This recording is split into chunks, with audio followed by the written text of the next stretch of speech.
আমি এমন একটা মানুষ রে বা ঘোরাফেরা এক নাও পছন্দ করি না। লিয়া যায় ঘুরবার যাবে তাই বুঝবে কত ধানে কত চাউল। গ্রামে থাকতে থাকতে এমনই হয়ে গেছি, বাইরে ঘুরবার মনই যায় না, খালি ঘরের মধ্যে থাকবার মন যায়, সংসারে সব কাম করে মন যায়। সাথে আপই সুন্দর একটা সানগ্লাস আমাকে লিয়ে দিছে, বলিতে আজকে সানগ্লাস পরে থাকবেন, কিন্তু আমি তো আর পরে থাকা পারিতে না, খালি মাথার দিয়ে থুততি। আই দেখেন মইন চলে এলছি আপনার ভালোবাসার আপু মন্টি আপু। এর আগে অনেকবার স্মৃতি আপু বিথি আপুরা বেড়ায় গেছে, আমার আশাই হয়নি। এবার সতর জোর করে আমাকে লিয়ে এলছে, লিয়ে এসে মিল্লাত ভাইয়ের সাথে দেখা হয়ে গেছে। মিল্লাত ভাই তো আমাকে নানান কৌশলে পচানোর চেষ্টা করিতে, কিন্তু আমাকে তো পচাবার পারবে না। সবাই জানে বাগমারা ব্লগ কখনো সাজুগুজু করে না, আমি ন্যাচারাল সুন্দরী, মানে লুজ্জা বেডা।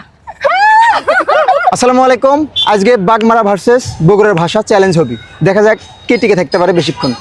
এটা হচ্ছে চলিত ভাষায় কথা কবি, তাই হচ্ছে বাগমারার ভাষায় কথা কবি, আর আমি হচ্ছে বগুড়ার ছেলে, বগুড়ার ভাষায় কথা কবি। শুরু করা যাক। শুরু হওয়ার আগে আপনার এটা বলেন মিল্লাত ভাই কেমন দিলাম, আমাকে রোস্ট করে বলছে তালা বাগমার আপাক রোস্ট করবে পারে, তাই না মশলা মাখায় রোস্ট করে দিনু। এই ছোটবেলা বাপের গায়েল বুল খায় সাইকেল চালানো শিখু শুনু, ভাবিছি এটি যখন সবাই বুড়ি ছুরি সাইকেল চালাতে আমি না সাইকেল চালামু, কিন্তু আমি এক নাও সাইকেল চালা পারিতে না, কারণ পিছনে যাই বসবে তারও সাইকেল চালান লাগবে, কিন্তু সাথে আপু সাইকেল চালা পারে না। সেই জন্য সবাই মিলে এটা কি জানি না বড় একটা সাইকেল নিয়ে লিছি, সবাই মিলে চালামু।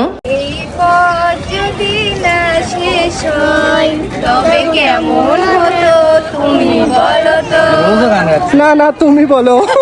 আমার রোজ ছোট থেকে তুতলায় কথা বলে, তবে বেশি লাখ খানিক খানিক কথা তুতলা যায়। এটা আবার আপনারা অনেক বড় করে ফেলেন, এত বড় বাচ্চা তুতলাতে। ভাই সন্তানটা আমার তুতলায় কথা বলুক, অসুস্থ হোক আর খারাপ হোক, সন্তান আমার রোজে ক্লেজ যদি কেউ খারাপ কথা বলে আমার এক নাও ভালো লাগে না। আমার রোজ বেশি জ্বালাই, সেজন্য আমি কারো বাড়িতে যাই না, সেটা আত্মার আত্মীয় হোক আর অন্য মানুষ হোক। রোজে গেটিলে এসে রোজ তো হেভি খুশি, এখন তাই ভাবিছি রোজে ক্লেঙ্কের ঘোরাফেরা করবো আমরা দুইজনে মিলে। আমার রোজের এই অভিজ্ঞতা নাই বাহিরে কিভাবে ঘোরাফেরা করা লাগে, কারণ আমি এমন একটা মা বাড়ির মধ্যে সবসময় থাকি, সংসার লাই ব্যস্ত থাকি, আমার রোজে সময় দিবার পারি না। বাহিরে কিভাবে চলাফেরা করা লাগে এখন থেকে আমি আর শত রোজে শিক্ষা দিব। আমরা ভাবিছি রোজে ক্লে অনেক জায়গাতে এখন থেকে ঘোরাফেরা করবো। মোমইন ঢুকার আগে 5টা টিকিট লিসনু 500 টাকা করে, 2500 টাকার জিনিস আমরা বিথা যাবার দিব, সেই জন্য খাওয়া দাওয়া করা শুরু করে দিছি। মোমইন আসে এত ভালো লাগিতে যা বুলার বাহিরে, আর এই ভাইরা তো আমার নিজের বোনের মতন আপ্যায়ন করেছে আর বাড়িতে লিয়ে যায়। ভাইয়া যে একদিনে আমাকে এত আপন করে লিবে আমরা ভাববারও পারিনি। ভাইয়া খুবই খুবই খুবই ভালো। এদিকে আমার ছোট বোনের কাণ্ড কারখানা দেখলে তো আপনি অবাক হয়ে যাবে।